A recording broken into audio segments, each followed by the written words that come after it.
ఏపీలో ప్రభుత్వం మారింది, కొత్త పాలన మొదలైంది. కానీ కొన్ని చోట్ల మాత్రం ఉద్రిక్తతలు కొనసాగుతూనే ఉన్నాయి.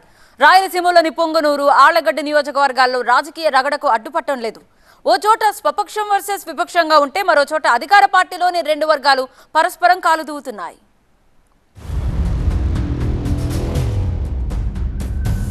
ఏపీలో ఎన్నికల ఫలితాలొచ్చి కొత్త ప్రభుత్వం ఏర్పడి 20 రోజులవుతున్నా రాయలసీమలోని కొన్ని ప్రాంతాల్లో ఉద్రిక్తతలు మాత్రం చల్లారడలేదు.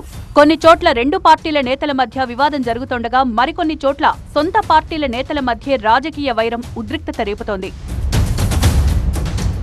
నంద్యాల జిల్లా ఆళ్లగడ్డ కేంద్రంగా టీడీపీ ఎమ్మెల్యే భూమా అఖిలప్రియ, మాజీ విత్తనాభివృద్ధి సంస్థ చైర్మన్ ఏవి సుబ్బారెడ్డి మధ్య విభేదాలు చిలికి చిలికి గాలివానగా మారుతున్నాయి.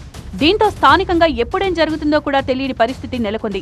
గతంలో స్నేహంగా ఉన్న ఈ రెండు కుటుంబాల మధ్య ఇప్పుడు పచ్చగడ్డి వేస్తే భగ్గుమనే పరిస్థితి వచ్చింది. ఈ కుటుంబాల మధ్య వివాదానికి ప్రధాన కారణం తెలియనప్పటికీ ఆస్తుల విభేదాలు ప్రధాన కారణంగా చెప్తున్నారు. ఉప్పు నిప్పులా ఉన్న ఈ రెండు వర్గాల మధ్య ఇటీవల జరిగిన ఓ హత్య మరింత వివాదం రాజేసింది. హత్యకు కుటుంబంలో ఆస్తి తగాదాలు కారణం కాగా వీటికి రాజకీయం తోడైంది. గత నెల 25న జరిగిన టీడీపీ నేత శ్రీదేవి హత్యతో ఆళ్లగడ్డ ఉలిక్కిపడింది. టీడీపీ నేత ఏవి భాస్కర్ రెడ్డి, ఆయన సతీమణి శ్రీదేవిపై దుండగులు దాడి చేశారు. కళ్లల్లో కారం చల్లి బండరాళ్లతో మోదీ శ్రీదేవిని చంపేశారు. ఘటనలో తీవ్ర గాయాలైన భాస్కర్ రెడ్డి ఆస్పత్రిలో చికిత్స పొందుతున్నారు. ఆస్తి తగాదాలతోనే హత్య జరిగినట్లు నిర్ధారించిన పోలీసులు కేసు నమోదు చేశారు. హత్య అనంతరం మృతురాలు శ్రీదేవి మరిది గోపాల్ రెడ్డి, అతని భార్య పోలీసులెదుట లొంగిపోయారు. శ్రీదేవి హత్యకి ముఖ్యంగా ఆమె భర్త అయినటువంటి భాస్కర్ రెడ్డికి మరియు ఆమె మరిది గోపాల్ రెడ్డి చెల్లెలైనటువంటి శిరీష గారికి ప్రాపర్టీ డిస్ప్యూట్ ఉన్నాయని చాలా సంవత్సరాల నుంచి అవి సమస్యలు అలాగే ఉన్నాయి. దాని మీదనే నిన్నటి శ్రీదేవి హత్య జరిగిందని చెప్పి మేము ప్రాథమికంగా భావిస్తున్నాం. అయితే ఈ హత్యలో స్థానిక టీడీపీ నేత ఏవి సుబ్బారెడ్డి ప్రమేయం ఉందని ఆరోపిస్తున్నారు మృతురాలి భర్త ఏవి భాస్కర్ రెడ్డి. హత్యకు కారణమైన ఏవి సుబ్బారెడ్డిని పార్టీ నుంచి సస్పెండ్ చేయాలని డిమాండ్ చేస్తున్నారు శ్రీదేవి కుటుంబ సభ్యులు. కేవలం వీళ్ళు తెలుగుదేశంలో ఉండి వాళ్ళు తెలుగుదేశంలో ఉండడం వల్లనే మాకు న్యాయం జరగడం లేదండి. ఈయన ముద్దాయి కాబట్టి మీరు పార్టీ నుంచి సస్పెండ్ చేస్తే ఎంక్వైరీ చేస్తారు, మా కేసు సిబిఐకి అప్పగించండి. ఈయన పాత్ర ఉంటే అది బయటపడుతుంది కదా. ఎందుకు చేయట్లేదు అది నేను అడుగుతున్నా. ఎందుకు చేయట్లేదు? ఎఫ్ఐఆర్ రాసిన తర్వాత ఎందుకు ఎంక్వైరీ లేదు? ఆయనేమో యుఎస్ లో హ్యాపీగా ఎంజాయ్ చేస్తున్నాడు. వాళ్ళ కొడుకుని కూడా అరెస్ట్ చేయలేదు. మాకు ప్రాణహాని ఉంది. దానికి ఏంటి? మాకు గవర్నమెంట్ మాకు సమాధానం చెప్పాలి. మాకు ఖచ్చితంగా ఇలా అయితే మమ్మల్ని కూడా చంపేస్తారు, దాంట్లో డౌటే లేదు. అయినా అన్ని ఎఫ్ఐఆర్లు ఉండి ఆయన యుఎస్కి ఎలా వెళ్ళాడండి? మొన్ననే నిఖిల్ మర్డర్ కేసు జరిగింది, దానికి ఆల్రెడీ 307 ఉంటుంది. అయినా ఎట్లా వస్తుంది వాళ్ళకి? పోవడానికి ఛాన్సే ఉండదు అసలు. ఎస్పీ గారు సమాధానం చెప్పాలి మాకు దీని గురించి. ఇప్పుడు మెయిన్ మా వదిన సంపన్నికి ప్రధానమైన కారణం ఏమంటే ఆమె అఖిల దగ్గర ఫుల్గా తిరిగింది. మొత్తం టౌను అంతటా నోటెడ్ అయిపోయింది. అందరిని పలకరియడం చేయడం అంతా ఆమె పూర్తిగా తిరిగి ఆమె మళ్ళీ తర్వాత ఏం చెప్పింది? అఖిల గెలిచింది, నేను డిన్నర్ ఇవ్వాలని చెప్తే దాంతో వాళ్ళు అఖిల మీద వీళ్ళకు సరిపోతనంతో ఈ వీధిలో అఖిలమ్మడి తిరుగుతారా మీరు, మీ కథ చేస్తాను, మళ్ళీ మీరు డిన్నర్లు ఇస్తారా, మీకు తొందరలోనే ఉంది అని చెప్పి ఏవి సుబ్బారెడ్డి భార్యనే ప్రత్యక్షంగా రోడ్డు మీదకి వచ్చి ఒక్క వారంలోనే 2 సార్లు చెప్పింది.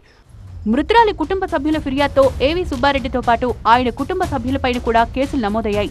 మరోవైపు ఏవి సుబ్బారెడ్డి ఇంటి ముందు బాధితులు ఆందోళనకు దిగడం ఉద్రిక్తతకు దారితీసింది. ప్రస్తుతం ఏవి సుబ్బారెడ్డి తన కుటుంబ సభ్యులతో కలిసి విదేశాల్లో ఉన్నట్లు ప్రచారం జరుగుతోంది. మరోవైపు తమ వర్గం నేతను హత్య చేయించిందే కాక ఫిర్యాదు చేస్తే అంత చూస్తామంటూ ఏవి సుబ్బారెడ్డి కుటుంబం బెదిరిస్తున్నారని ఎమ్మెల్యే అఖిలప్రియ ఆరోపిస్తున్నారు. ఆడవాళ్ళని హత్య చేసేంత స్థాయికి ఈరోజు దిగజారినారంటే నిజంగా చాలా విచిత్రంగా అనిపిస్తుంది. ఇటువంటి రౌడీయిజం, గూండాయిజం చేసి ఇటువంటి కార్యక్రమాలు చేసి ఆళ్లగడ్డలో భయభ్రాంతులు గురి చేయాలని చెప్పి మీరు చూస్తే మాత్రము ఆళ్లగడ్డ ఎమ్మెల్యేగా చూస్తూ కూర్చోనని చెప్పి కూడా సందర్భంగా వాళ్ళందరూ కూడా హెచ్చరిస్తున్నాము. మరి అంతేకాకుండా గతంలో కూడా నంద్యాల ప్రాంతం నుంచి రౌడీలని, గూండాలను తీసుకొచ్చి కిరాయిలు ఇచ్చి వాళ్ళని మరి ఈరోజు ఆళ్లగడ్డ ప్రాంతంలో కూడా వాళ్ళని తిప్పి భయభ్రాంతికి గురి చేయాలని చెప్పి చూస్తున్నారు. ఎటువంటి పరిస్థితులలో అవి జరగనివ్వము. ఇక ఇటీవలే ఆళ్లగడ్డ రూరల్ పోలీస్ స్టేషన్ పై దాడి చేసిన కొంతమంది వ్యక్తులు స్టేషన్లో ఉన్న ప్రేమ జంటను బయటికి లాక్కొచ్చి చితకబాదారు. ఈ పరిణామాలతో తాను ఆళ్లగడ్డలో పనిచేయలేనని ఉన్నతాధికారులకు లేఖ రాశారు సిఐ హనుమంతు నాయక్. దీన్ని బట్టి ఇక్కడ పరిస్థితులు ఏ విధంగా ఉన్నాయో అర్థం చేసుకోవచ్చు.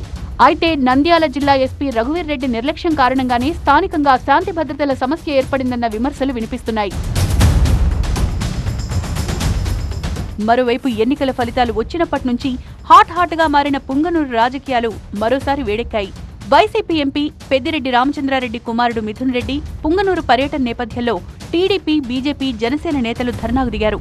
పుంగనూరులో అంబేద్కర్ సర్కిల్ వద్ద నిరసనకు దిగిన 3 పార్టీల కార్యకర్తలు మిథున్ రెడ్డి గో బ్యాక్ అంటూ నినాదాలు చేశారు. దీంతో ఉద్రిక్త పరిస్థితి నెలకొంది.